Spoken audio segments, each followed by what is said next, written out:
Eagle fans, it's EaglefanKarl. This is going to be my reaction to the big win we had yesterday against Washington and getting our way into the playoffs, having the Bears also beat the Vikings. Great day all around, obviously. Here to share some thoughts with you. Also, bringing a new shirt into the rotation, a Christmas gift I have with all the names from the Eagles team last year in the shape of the Lombardi Trophy. So thank my sister-in-law for that. And let's go ahead and break down this game and see exactly what happened and why this was such an easy win for the Eagles. And when I did my prediction video, this is kind of what I had hoped would happen. The Eagles would get out to an early lead, and a team that has nothing to play for would end up sort of quitting, and that leads to total domination. And that's exactly what happened in this game. If you look at the stats, it was total domination. We won the battle in yards 360 to 89. We won first downs 25 to 8.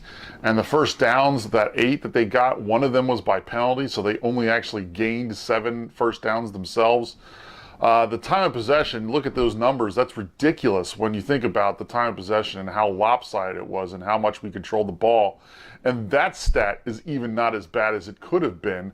It's only saved a little bit for Washington by the fact that the fourth quarter was basically a 50-50 quarter in terms of time of possession. In the first, second, and third quarters, they possessed the ball for about 3 minutes. So a combined 9 minutes of time, they had the ball for the first 3 quarters. We had the ball for more than 9 minutes in each one of those quarters alone.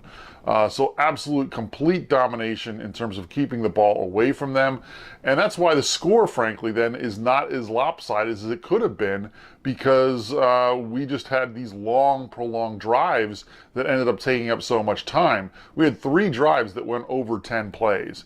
So when you have the ball that much time and you're taking that much time on the clock with each drive, it's no surprise the score actually ends up lower than maybe what you'd think. And then, of course, with the interception down the red zone, it could have even been more lopsided than it was.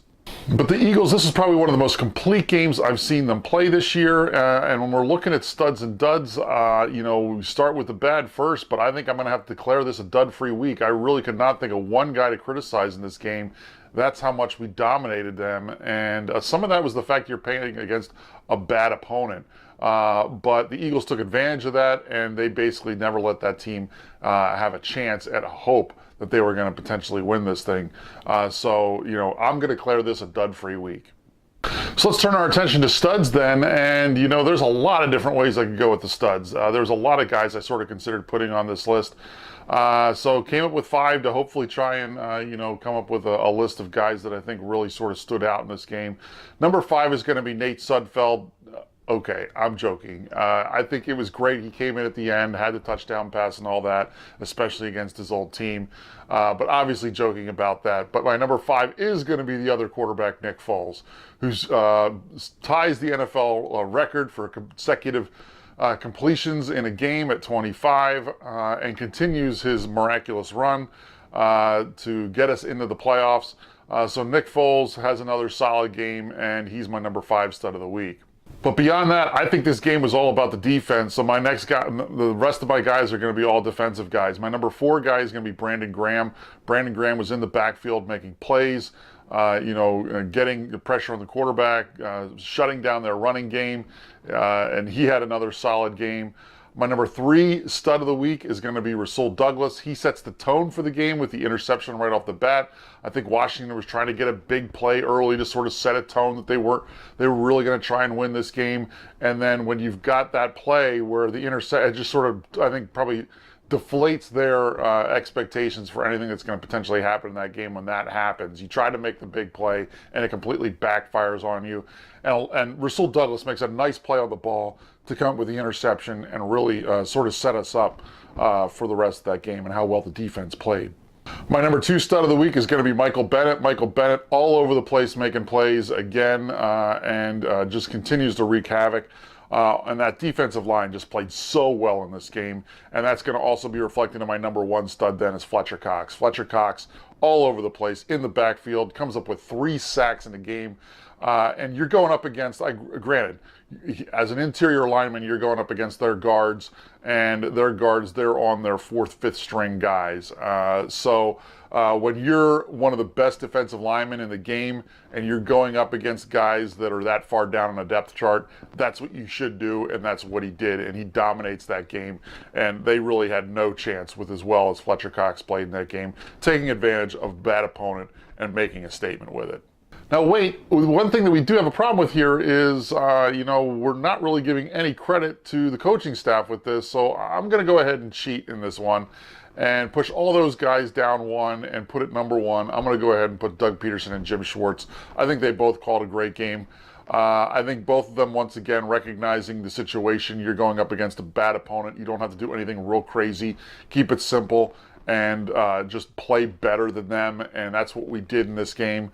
I love Doug's commitment to the running game in this one. Just absolutely ground and pound and really just take time off the clock, which is what they did. Use the passing game for completions that were just going to continue to keep the chains moving, and that's exactly what we did. We didn't really need to do anything crazy in this game. All we had to do was not beat ourselves. We were going to play a consistent game. There was no way they were going to be able to beat us, and we showed that. And so when you have a game that's this dominating, you've got to give some credit to the coaching staff. For that reason, I'm going to go ahead and put Doug and Jim in at the number 1 spot and slide everyone else down. So we'll have a few extra studs this week that maybe what I usually try and keep it to 5, but this week I think we're going to have to extend it a little bit. If you watched my prediction video, the other thing I was saying is, the one hope I had about us potentially making the playoffs was that Kirk Cousins would come up and pull a choke job in their game against Chicago. And really, that's exactly what he did. While he didn't throw an interception, his stats were absolutely pathetic.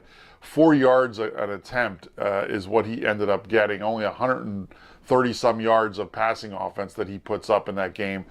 So they are absolutely, they were terrible in that game from an offensive standpoint. And the scary thing for the Eagles is Chicago took that game seriously, and I think their defense played really well. And that's the strength of their team. And we'll get into that when I do my prediction video next weekend. But that's what we've got to look forward to for next week. So it's on to Chicago, playing up against a team that's playing really good defensive football. I think we're going to have to match that on the defensive side of the football. Could be a low-scoring game. But hey, 3 weeks ago, I don't think any of us thought we were going to be sitting here talking about the Eagles in a playoff game, but that's exactly where we're at.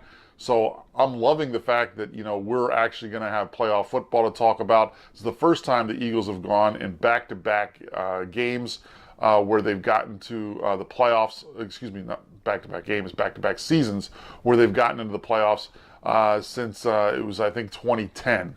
So that's sort of where we're at with this thing. It's sort of been a while since we've had repeat seasons where we've gone to the playoffs. But thanks to the Bears, that's where we're at, and now we can go beat those Bears next week in the playoffs. Obviously, I'll check in. Let me know in the comments below what you think. Is there any studs that I missed? Do you think there was a dud in this game that maybe I should have mentioned or called out? I frankly don't see where. I think the only duds in this game were wearing the other team's colors. I think our guys all played great. So leave your comments below. Let me know what you think. Like I said, I'll check in. I'll give you my prediction before the Bears playoff game. Until then, fly Eagles fly.